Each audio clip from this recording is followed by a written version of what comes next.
Right, so when it comes to the German uniform, it was so much trickier than the British uniform.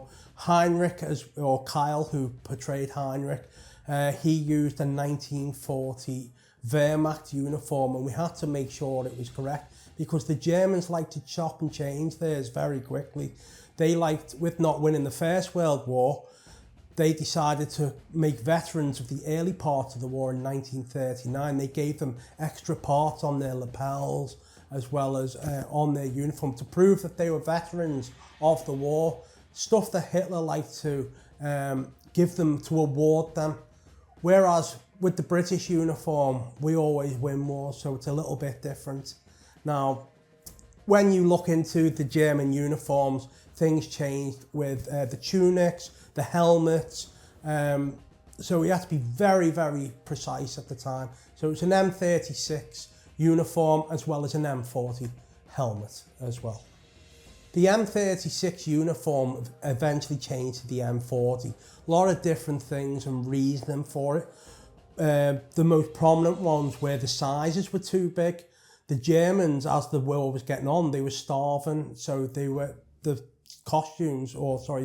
uniforms were swimming on them basically, so they had to be moved in. The colours changed slightly as well. So there was various little things you had to make sure that the 1940 style at the setting time of the film was correct. To the M40 helmet, they took the 𝙀𝙀𝙀𝙀 out of the side of the hat because it was causing issues with sight, and also there was also a shortage of supplies as well, so eventually they thought we'll just take them out. So the later helmet, the M42, used in 1943 onwards, that did not have what the M40 helmet did have in the film.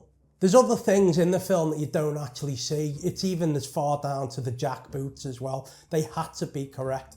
The actors wanted them to be right. You couldn't get away with just wearing a pair of trainers. You had to have the right jack boots on as well to make everything correct. We also found that once those boots went on, the actors were walking around in proper character. They would even be going up further to order drinks and food in their German accents or strong British accents as well, much to the delight of the cafe upstairs.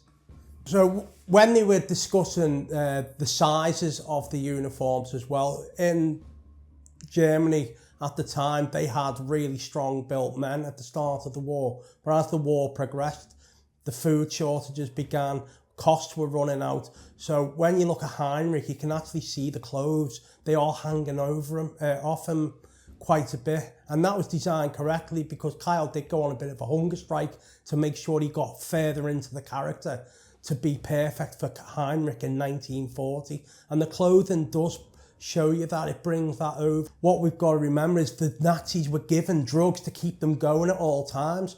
So the more drugs they were taking, the more muscle they were losing. So they were actually becoming really toned down. So the muscle was disappearing to be more athletic. So the clothes were really struggling to fit on them correctly. And they were pretty much swimming on them by the time he got to 1940.